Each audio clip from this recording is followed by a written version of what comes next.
Pemirsa, Bendahara Umum Partai Nasdem, Ahmad Syahrondi angkat bicara soal penangkapan kader Partai Nasdem yang sekaligus tersangka kasus korupsi di Kementerian Pertanian Syahrul Yassin Limpo. Ahmad Syahrondi mengungkapkan KPK dinilai sewenang-wenang atas penangkapan tersebut.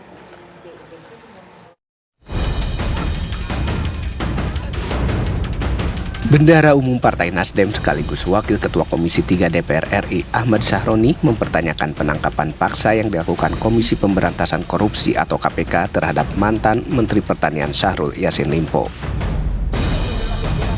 Syahrondi menilai KPK sewenang-wenang saat melakukan penangkapan paksa terhadap kader Partai Nasdem tersebut. Saat ini Partai Nasdem belum membicarakan mengenai bantuan hukum terhadap Syahrul Yassin Limpo. Ada apa dengan KPK? Kenapa mesti terburu-buru, tidak melalui proses dengan alasan yang kuat? Kalau tadi bilang, Ali Fikri mengatakan ada sesuai analisis, kan nggak bisa bicara analisis, tapi bicara bagaimana fakta hukum yang berlaku harus dijalani. Kita nggak mau berburuk sangka, tapi kalau hukum acara dan kekuasaan power dilakukan, bagaimana nih? Ini terbukti bahwa kalau KPK sekarang punya power besar dan power itu dipergunakan kesewenang-wenangan.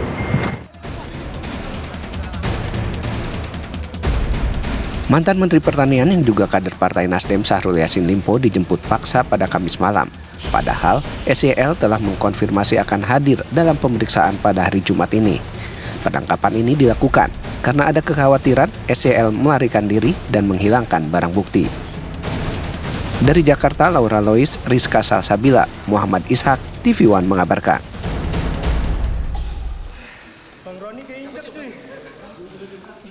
Sementara itu, Presiden Joko Widodo meminta semua pihak menghormati proses hukum yang berlaku, baik di KPK maupun di kepolisian. Kita harus hormati proses hukum yang ada, baik di KPK, di kepolisian, di kejaksaan. Itu proses hukum yang harus dijalani. Ada anggapan politisasi, Pak? Ada anggapan politisasi terkait penangkapan Pak? Karena seharusnya datang pemeriksaan hari ini tapi dijemput semalam. Ya pasti ada alasan-alasan dari KPK kenapa dipercepat seperti itu. Kita hormatilah proses hukum yang ada di KPK. Usulan terhadap Gibran Rakabuming Raka untuk dipasangkan menjadi cawapres Prabowo Subianto di Pilpres 2024 terus mencuat. Gibran masih terganjal dengan aturan yang mensyaratkan usia cawapres minimal harus berusia 40 tahun.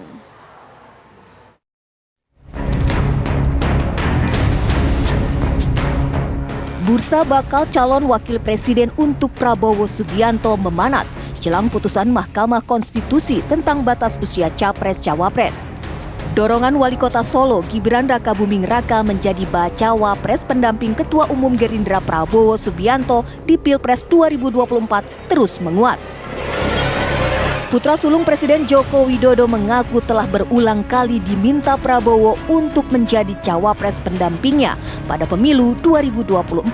Bahkan Gibran mengaku sudah melaporkan permintaan Prabowo tersebut ke Dewan Pimpinan Pusat PDI Perjuangan.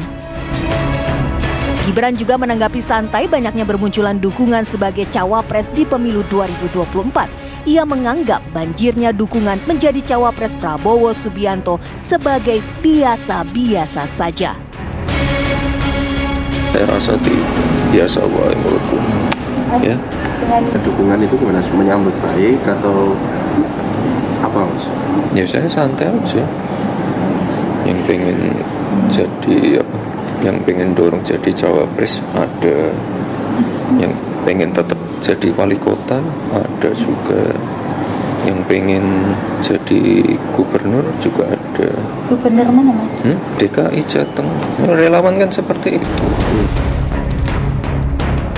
Sementara Prabowo Subianto menerima usul untuk menjadikan Gibran Rakabuming Raka sebagai calon wakil presidennya. Prabowo menjelaskan usia Gibran tidak menjadi masalah apabila hal tersebut adalah kehendak rakyat. Gimana kalau kehendak rakyat begitu? Ya. Berarti Ini kita tidak bicara kehendak elit, tapi ini kalau ada dukungan dari rakyat, ada semua dengar di mana. Ya. setelah putusan MK dibahas bersama Iya Kim. dong, kita tunggu. Prabowo juga mengatakan akan tetap menunggu hasil putusan Mahkamah Konstitusi tentang batas usia minimal Capres-Cawapres yang akan diputus Senin pekan depan. Tim TV One mengabarkan. Pemirsa, para pendukung dan mantan relawan Jokowi terus menyerukan dukungan terhadap calon Presiden Prabowo Subianto. Setelah ribuan relawan berdeklarasi di Jawa Tengah, Sabtu esok, jaringan relawan terbesar Jokowi, Projo, akan menggelar deklarasi besar di Jakarta.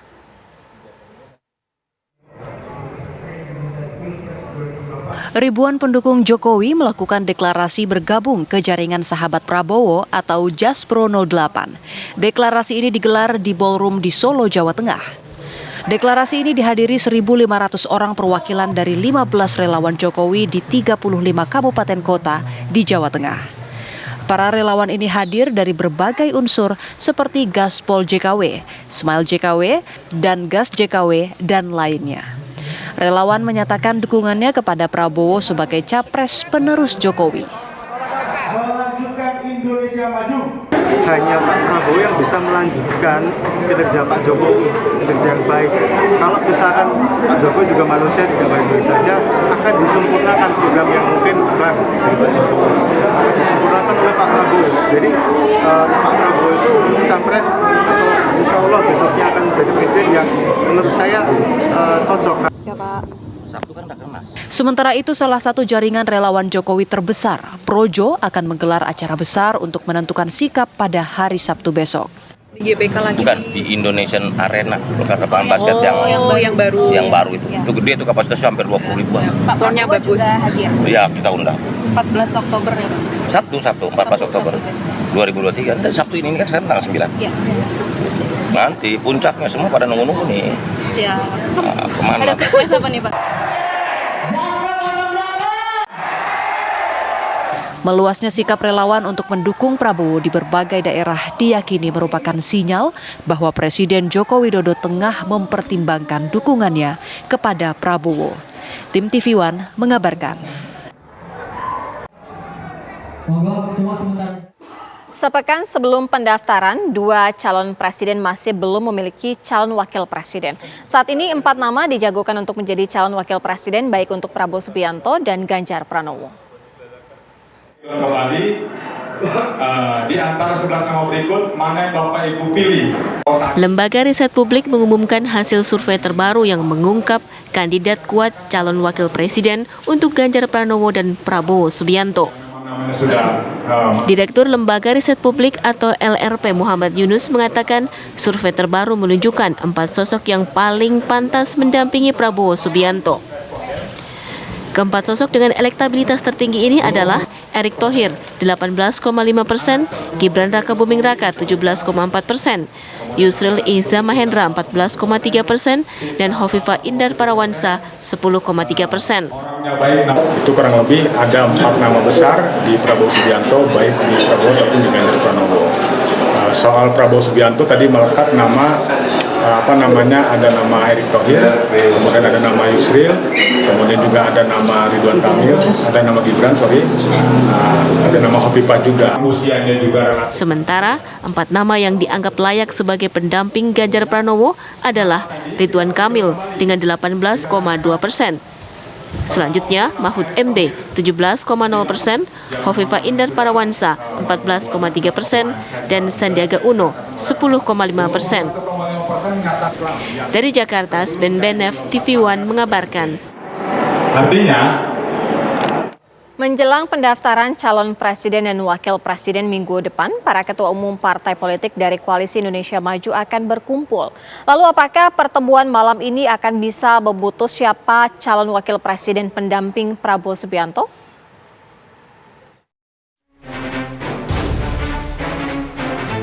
Setelah bertemu Kaisang Pangarep, Ketua Umum Partai Gerindra Prabowo Subianto kembali akan mengundang sejumlah pimpinan partai politik.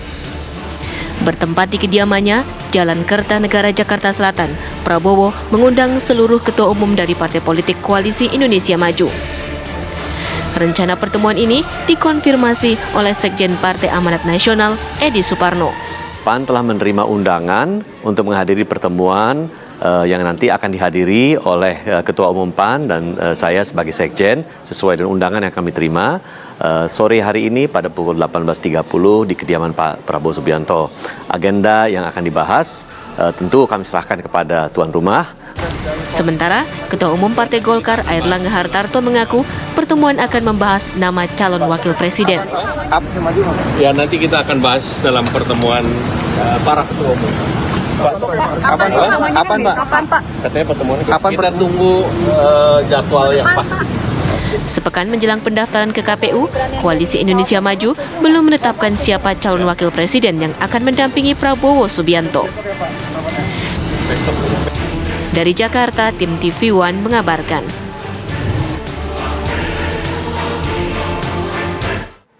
Menjelang persiapan pendaftaran Capres dan Cawapres, Komisi Pemilihan Umum menggelar rapat koordinasi dengan pimpinan partai politik. Informasinya akan kami hadirkan usai jeda, tetaplah di Kabar Pemilu.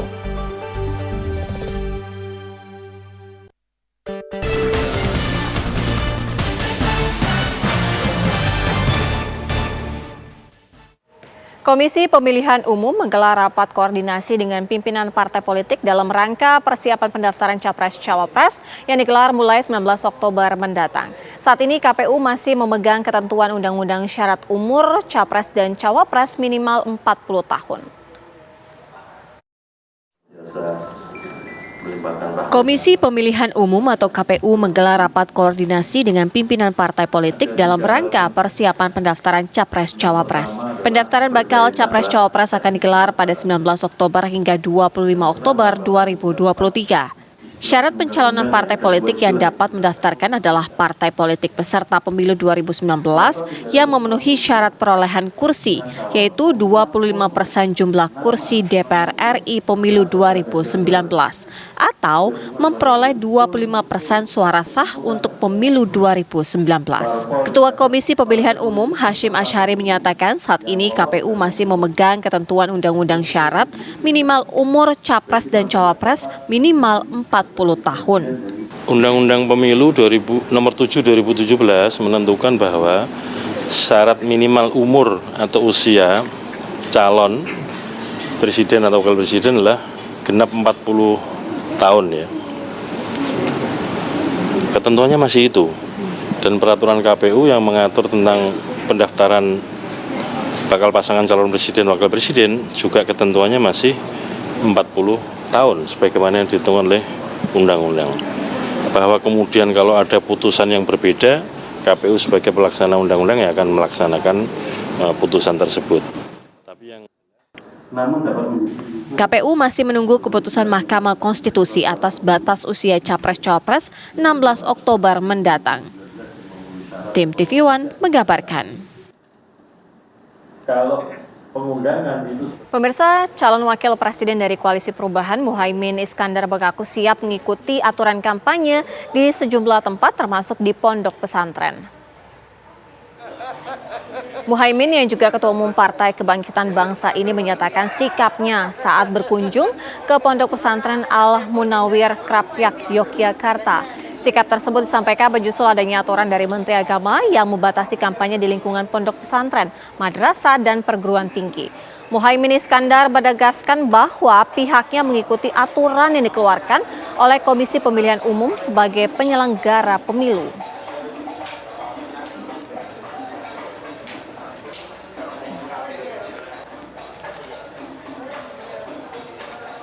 Baca Pres Ganjar Pranowo menghadiri diskusi bersama akademisi Jaringan Indonesia di Taman Ismail Marzuki, Jakarta Pusat. Dalam diskusi tersebut, Ganjar Pranowo mengungkapkan Indonesia butuh aktor untuk menjaga negeri dari kebiasaan koruptif. Dalam acara yang dihadiri akademisi dari berbagai universitas yang ada di Indonesia ini membahas beberapa isu. Salah satunya yaitu maraknya korupsi yang terjadi dalam penegak hukum di Indonesia. Lembaga Survei Indonesia atau LSI merilis dari sisi penegakan hukum, hampir 30% responden menyatakan implementasi penegakan hukum di Indonesia buruk. Selain isu korupsi, Ganjar bersama akademisi yang hadir juga turut mendiskusikan tentang kesehatan mental.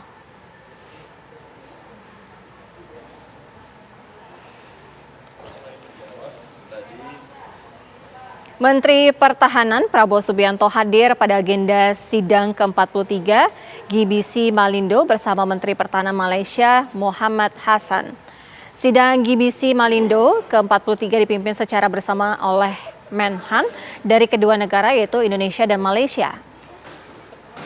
Pertemuan ini membahas tentang perkuatan kerjasama Malaysia dan Indonesia dalam menghadapi tantangan serta dinamika wilayah perbatasan. Pada sidang ini, Menhan kedua negara sepakat berkomitmen menjaga perdamaian, keamanan, dan stabilitas sepanjang perbatasan kedua negara.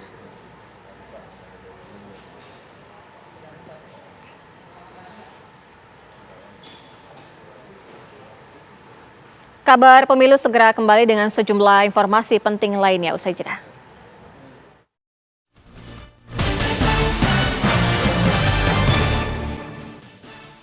Berbagai upaya semakin gencar dilakukan relawan untuk memperkenalkan dukungannya. Berbagai kelompok warga di sejumlah daerah menggelar deklarasi untuk capres pilihannya. Ada pembacaan Aswil Aski, paparan dari Sejumlah relawan yang tergabung dalam gerakan nasional Saksi Amin Tak Mau Dibayar mendeklarasikan dukungan untuk Anies Rashid Baswedan dan Muhaimin Iskandar Caimin. Deklarasi tersebut bertujuan bagi para relawan yang tergabung untuk selalu setia menjadi saksi di TPS serta mengedepankan pemilu 2024 mendatang aman dan nyaman. Deklarasi ini mengusung tema gerakan nasional Saksi Amin Tak Mau Dibayar. Dukungan untuk Ganjar Pranowo terus mengalir dari berbagai kalangan. Kali ini relawan Dinasti Nusantara Jawa Barat Cirebon menyatakan dukungan untuk Ganjar Pranowo dalam Pilpres 2024 mendatang. Dukungan dinyatakan dalam acara silaturahmi Dinasti Nusantara Jawa Barat yang digelar di sebuah restoran di Cirebon, Jawa Barat. Pada kesempatan itu juga turut dilakukan penandatanganan berita kesepahaman bersama Dinasti Nusantara Jawa Barat se-Cirebon.